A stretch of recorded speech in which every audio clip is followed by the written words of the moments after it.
discretion is advised. Hey guys, welcome back to the channel. We're out here in the airgun bunker and I'm going to give you guys a close detailed look at a scope I've had for just about a month. These retail for under $600. This is the RIX Optics Tourer T20 and this is a day nighttime scope. I've gotten a lot of use out of it. I kind of figured out what I like, what I don't like. We're going to go through the menu. I'm going to show you guys some of its features.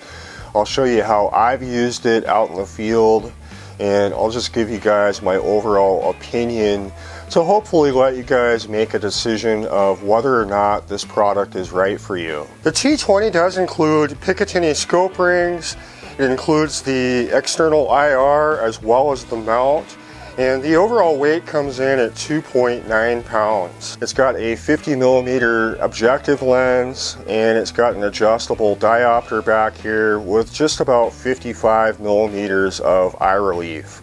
This does mimic a traditional rifle scope very closely as far as how it feels, as far as how it mounts, and as far as how you look through it when you shoulder the rifle. This unit does have two 18650 batteries built in, and you are able to externally charge this unit. The port is on the side here, and this is also where your SD card goes, and it does include a 32GB card, and you are going to get just about 14 hours of runtime. I have ran this all day and most into the night, but keep in mind that the external IR does run off a separate 18650, and in my experience, cold weather conditions definitely degrades the battery life on lithium ions. They never tend to do very well. You're going to want to carry a couple extra 18650s with you. This does include one, and it seems to be of pretty good quality, and it does include a charger, so you're able to charge that. But my advice is to pick up a couple extra ones and go for the good quality ones, because they're going to last you longer and they're going to have more of a life cycle than some of those cheaper lithium ions. Off to the left side of the unit here is where you can get into your menu. You just tap down on this. That's going to open up your menu screen, and you can navigate through that, and you can click this again. That's going to choose the setting that you want, and this is also your magnification wheel for when the unit is in use. Very easy, very smooth. The build quality on these turrets is very good. The body is all metal construction, and it seems to be of excellent quality. The objective lens here is a bit stiff, but I'd rather have that than too easy to turn, because a lot of times they can get bumped and they'll get out of focus. And so I think after a bit more use, this will probably loosen up a bit more, but it was worth mentioning. Up top here is your power button. You just hold that down for a couple seconds, and that's going to boot the unit up. Off to the left side here, that is the button that you're going to press. That's going to open up your PIP screen. You tap it, and that's going to switch between day and night mode. Once you're in night mode, it's going to switch over to black and white, and you're going to be able to put on your IR light, and that's going to start illuminating. Off to the right here is your recording button. You just tap down on that. It's going to start the recording. Tap it again, and it's going to stop it. And you can also switch between taking pictures and video. If you're new to night vision devices, this is probably one of the easiest ones that I've tried personally. Once you got the unit booted up, you're able to get into the menu, and this is where you're really able to customize the unit to your needs and to your own personal preferences. You got your language here, your time, date, your gyro calibration, which you're going to want to do. That's going to give you your cant levels. If you're shooting in an off-camber situation, it's super nice to have that, especially for the longer range shooting, and you're able to calibrate this for your direction as well. and adjust this so it'll, you know, turn off after a few minutes, and I always keep that off. Your distance unit, you can go yards, meters. This is going to be where you're going to format your SD card if you've got too much memory in there and you want to erase it, which I typically do after each use and after I download everything into my computer. And then you can always go back to the default factory settings. This is your Wi-Fi. You can turn that on if you wanted to use the RIX Optics app, and that's going to allow you to correspond with the unit with your smartphone, and you're going to be able to see live feed through the scope, and you're also able to download and view any photos or videos.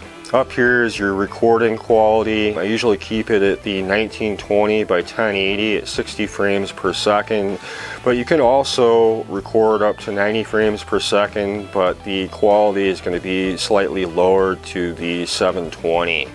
But that would be something you'd do if you wanted to save a little bit of space, or if you wanted to try to slow down some of the shots. The 90 frames per second would probably be a bit better for that than the 60.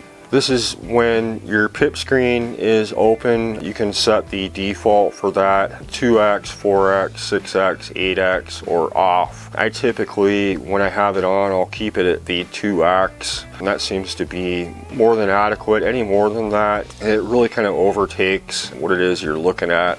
And a lot of times I really just don't even use the pip screen, but I know some people do like that feature. And then up here is your reticle color and your style. You can get into that, and you can see you can switch between green, black, red, blue, and yellow.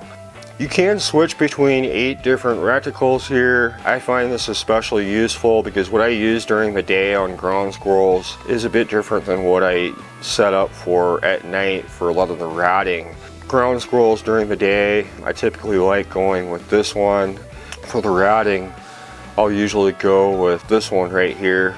It's kind of nice to have the options there along with the colors. This is where you get into the calibration, and you can create 5 different profiles. So if you're going to swap this unit between different guns, you can create a profile for each one of those.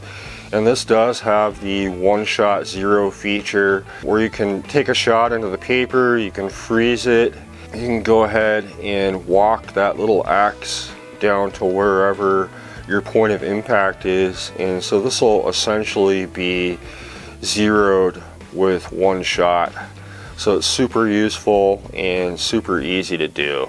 Then up here you've got your adjustments for your screen brightness, your screen widget display. You can turn those on and off, such as your time and date, the gyro, the compass, all that stuff. And a lot of times I'll keep that off. I kind of like to keep it as simple as possible. You also have your contrast settings, and this is also going to give you the version that you have in the event you want to do a software update. You're able to do that through RIX Optics website. I just came out tonight. I wanted to do some experimenting, check out the magnification, check out the image quality, and see how well this IR works. And so far I'm pretty impressed with it. The build quality of the scope is very, very good. The ease of use is definitely there. I like the magnification wheel off to the side here, and the magnification is really smooth on this. Very easy to operate, and really the whole scope is very easy to navigate through all the settings. As far as the recording goes, you know, really my only complaint is with the IR. You do not have the ability to externally charge it. I don't really like the mount. I found off to the side seems to work pretty well, but then again, if you bump this, it gets out of alignment and you'll have to readjust it. But once it's set up, you know, the image quality of this is really, really good, even at magnification. This unit does work very well in low light conditions in day mode. It picks up a lot of ambient light. I spotted these pigs out beyond 500 yards, and at this point it was just about dark out to the point where you needed a flashlight. And so this does have a very good sensor. Now that we've taken a look at some of the nighttime footage, I'm going to show you guys some of the footage I got during the day. I mounted this on one of my air guns. I was able to pull off the IR, and we headed out to one of my large permissions that has a huge problem with ground squirrels. They burrow in and around buildings, and they just cause a lot of damage to these ranches. And so we headed out there, and I'm going to roll that footage for you guys, and then I'll bring you back and I'll show you guys some of the features that I found pretty nice about this.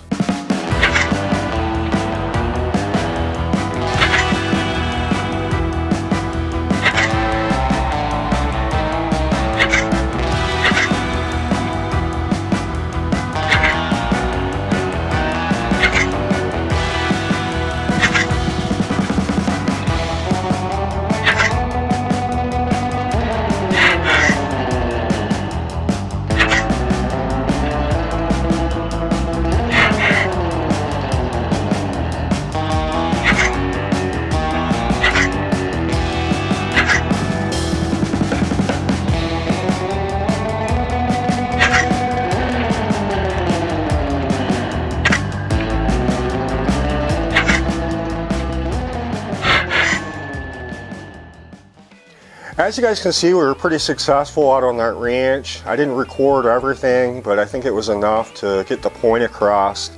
I was very impressed with the image quality of this. The recording seems to be pretty crisp and clear, and I really like the magnification on the side here. It felt really natural to be able to reach for when I'm out in the field. And I like the recording button, very easy to turn on and off. This does have the recoil activated recording, which I keep off. I like to manually control it myself, but it's definitely there for those of you who would like to use that feature. And as far as the battery life goes, this went pretty much all day and into the night before it really started getting low. And so you definitely get well over 14 hours of use out of a full charge in this unit. If you guys are new to night vision devices, this is a pretty bare bones minimum unit as far as what you need to go out in the field. It does not have a rangefinder, it does not have ballistic capabilities.